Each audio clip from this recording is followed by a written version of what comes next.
Sound is something that is often overlooked in movies.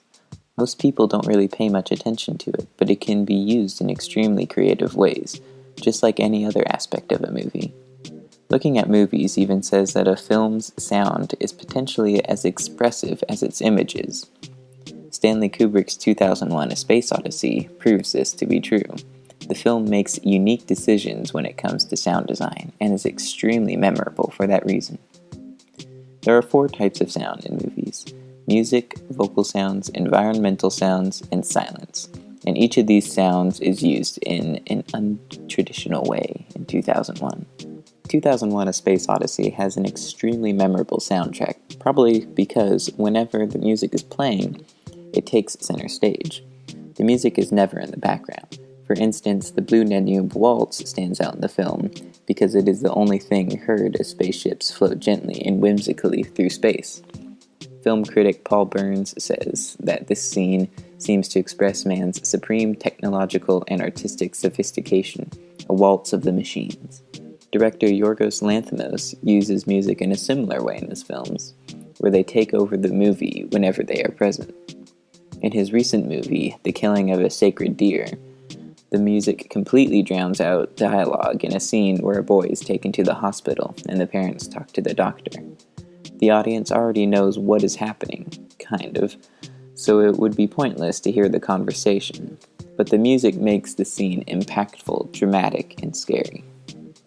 Movies typically rely on vocal sounds or dialogue to tell the story. However, 2001 doesn't do this. In fact, the first line of dialogue isn't even spoken until about 25 minutes into the movie, and the last 23 minutes don't have any dialogue either. But the dialogue in the movie is also extremely important, not just with what is being said, but how it is being said. The dialogue from Hal is memorable for the calm and emotionless delivery. The scene where Hal is shut down is haunting because while Hal is begging for its life, it remains utterly expressionless. Ambient noise falls under the category of environmental sounds, and 2001 is full of it. Movies typically use ambient sounds just to have some kind of natural noise in the background, but environmental noise in 2001 is much, much louder than most movies. The humming of the spaceship throughout most of the movie serves as a constant reminder that the movie takes place on a spaceship, and it just makes everything uncomfortable. It reminds me of being on a plane with the constant sound of the engines. It's hard to feel relaxed. There's also the abrasive hissing of airflow whenever the astronauts are wearing their spacesuits, accompanied by harsh, irregular breathing.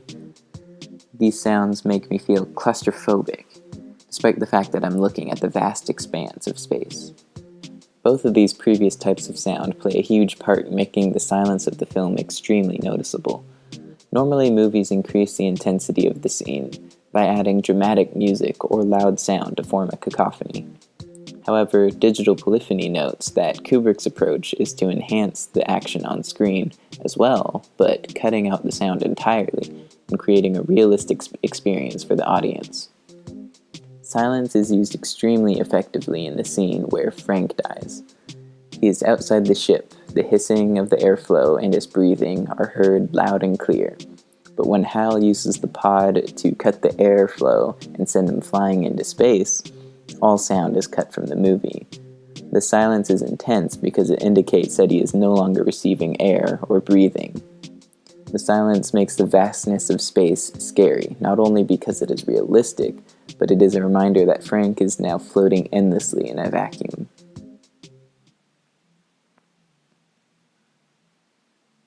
If there was ever a movie to give me agoraphobia, this one would be it.